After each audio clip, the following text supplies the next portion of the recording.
This is a nails example. The nails behave the same way as anchors, except that the bond length is equal to the nail length. So when you select a nail type, we automatically set the bond length equal to the nail length. Other than that, the nails behave exactly the way the anchors do.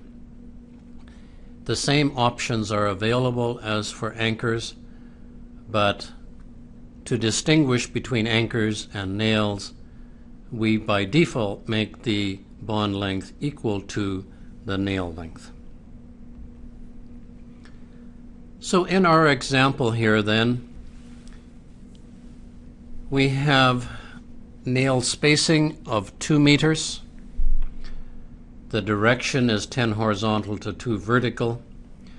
Once again, just for illustrative purposes, we have made the diameter equal to 1 over pi meters.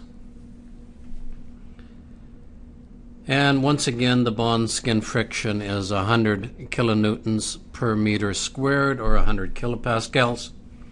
We're going to use a bond factor of safety of 1.5 and a bar capacity of 300 kilonewtons, also with a factor of safety of 1.5. In this particular example, we are going to illustrate the effect of the two options of factor of safety dependent no or factor of safety dependent yes.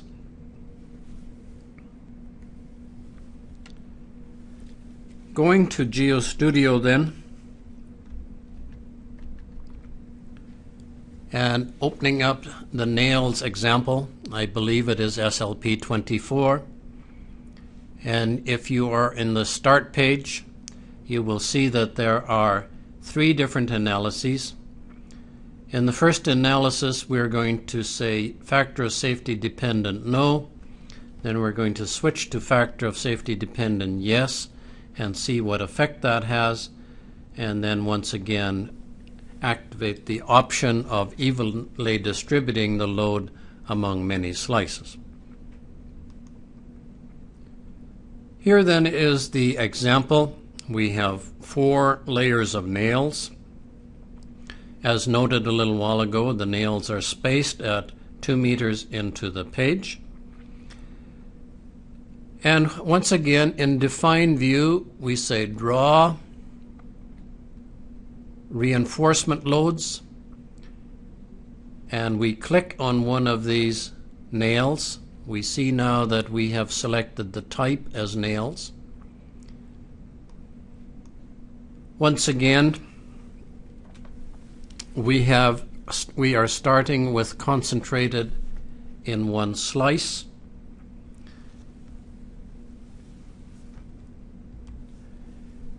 Once again, notice that there is no variable option. The constant option is only available with anchors, so that the load could vary between 0 and 100 kilonewtons, and the bond resistance will be 33.33 kPa, or kilonewtons per meter. In this particular case, how are these numbers arrived at? Well, first of all,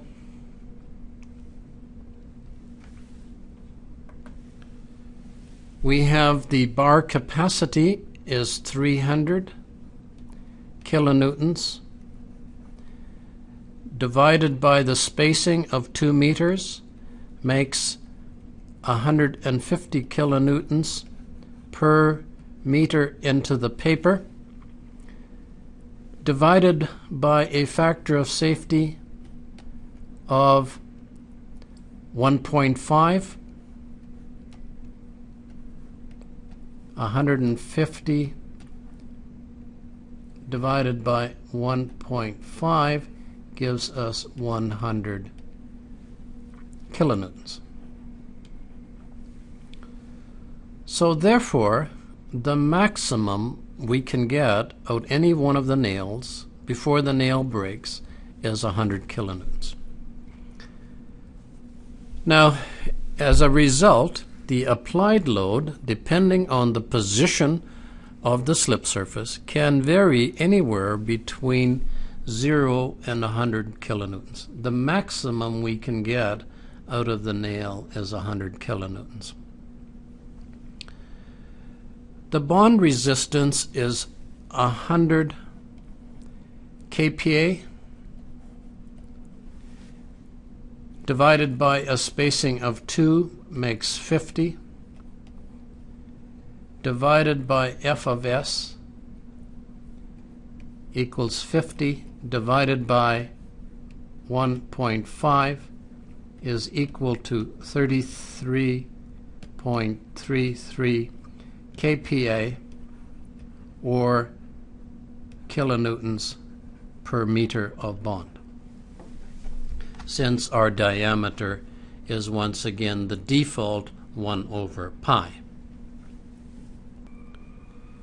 To start with, we have selected the option of factor of safety dependent equal no.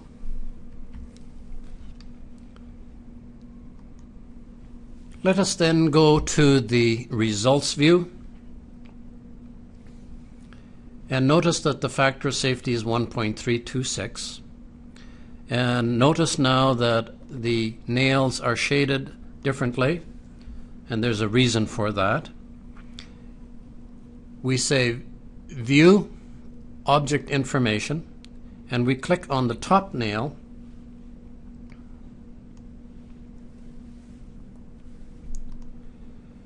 We noticed that the nail load used is 46.337 kilonewtons. Well, the nail capacity is 100. However, the amount of bond behind the slip surface is 1.3 meters. So therefore, 1.39 meters times 33.33 gives us the 46 that is used in the factor of safety calculations. The 46 is less than the 100 capacity of the nail, therefore the bond governs, and the nail is consequently shown in a solid color.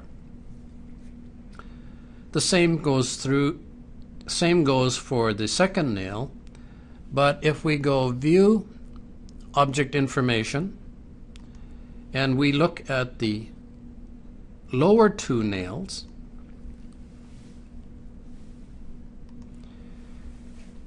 we see that the nail load used is 100. And we had decided that the bar load capacity earlier was 100. Now the available bond is 3.7 meters times 33.33 results in a number that is greater than 100. Therefore, the bar governs in this particular case, and as a result, we have dashed the nail to give a graphical representation that in this particular case here, that the actual bar capacity or nail capacity governs.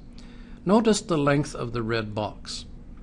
We said that there was a resistance of 33.33 available, and to give the 100 kilonewtons that we are relying on, we need 3 meters of bond. So this distance here is 3 meters. Now it's longer than what's available, and consequently the bar capacity governs. In this particular case here, what's available is less than 3 meters. and consequently the pull-out resistance governs for the top two. Now let us go back to the define view and go to the second analysis and say key in reinforcement loads, and in this case we have 4. Now in all cases we have said here factor of safety dependent, yes.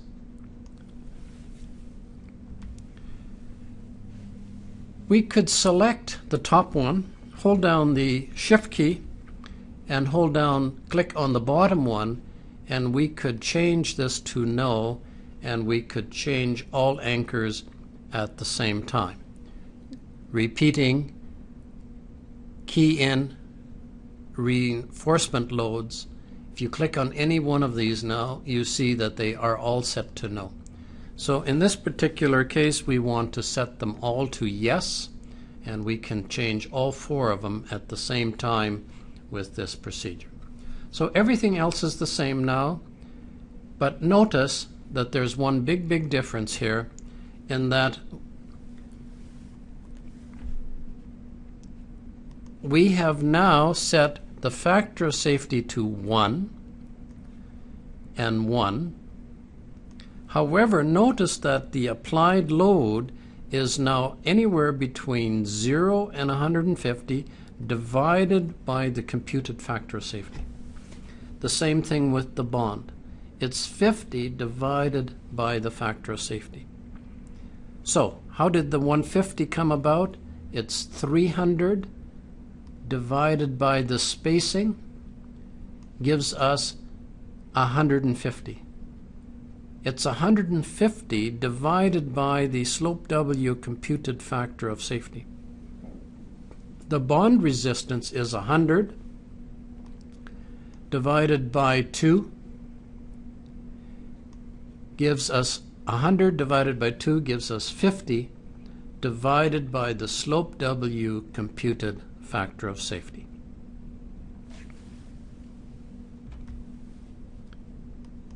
Going to the results view now,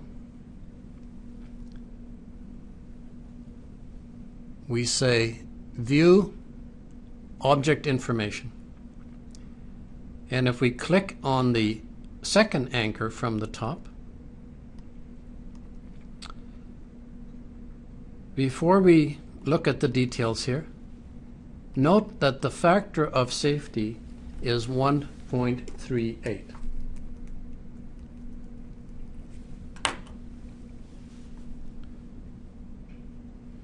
Again, view object information, second from the top. Notice that the applied load is 150. We got the 150. We got the 150 from 300 divided by the spacing. We have only used 108. If you take 150 and divide it by 1.38, you get the 108 kilonewtons.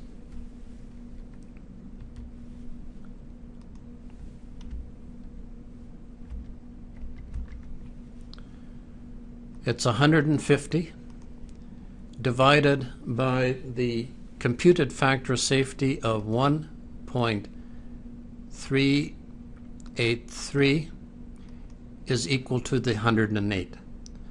And so what has happened here is that the capacity has been divided by the actual factor of safety computed by slope W.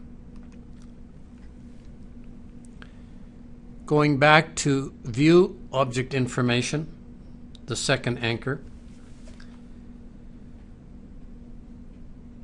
the resisting force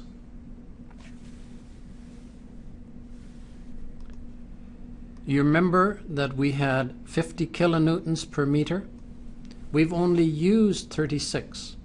The 36 comes from 50 divided by 1.38. 36 times the available bond of 4.12 gives a higher number than 108, and therefore the nail capacity governs. So once again,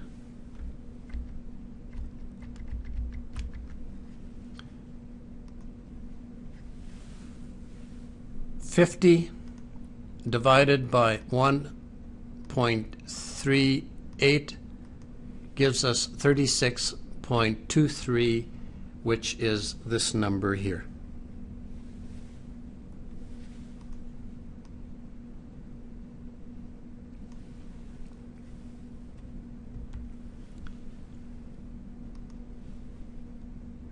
So the big message here is that this number here, this factor of safety, is used in computing what these forces are. And this is the meaning of the factor of safety dependent. Now, let me repeat and strongly suggest that when you do this, then you need to say draw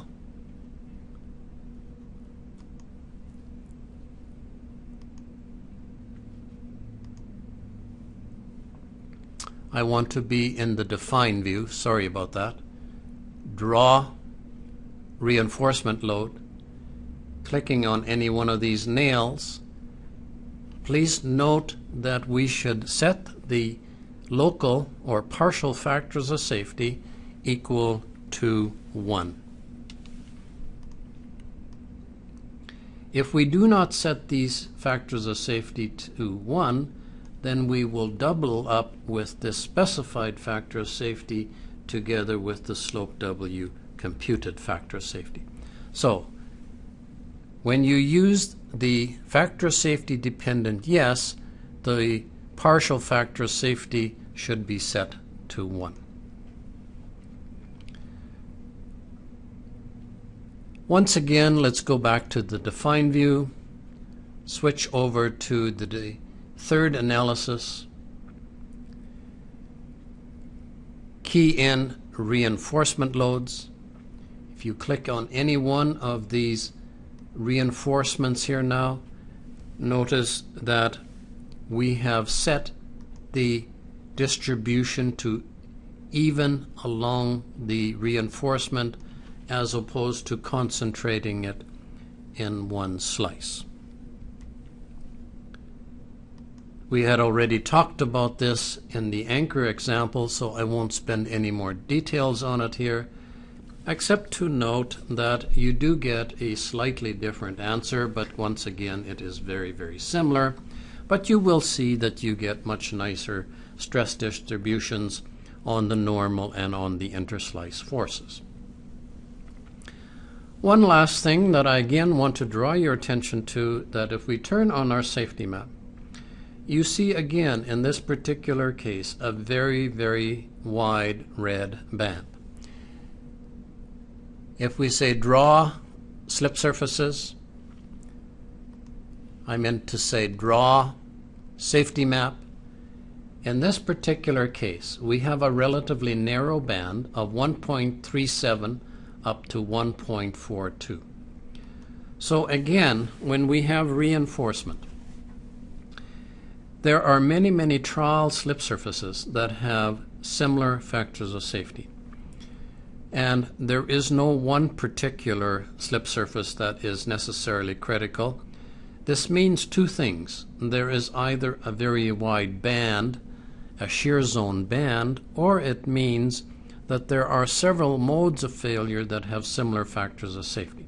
So in this particular case here, a slip surface right at the front of the red band would indicate one mode of failure.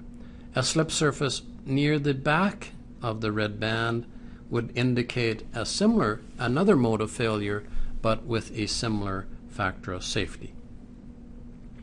If you do not use the red band, then sometimes the critical slip surface can jump around from the front to the back, with small changes in the parameters for the reinforcement, and this can be quite frustrating. It's better to turn on the safety map and recognize the fact that both the front and the back may be valid modes of failure that have very, very similar factors of safety.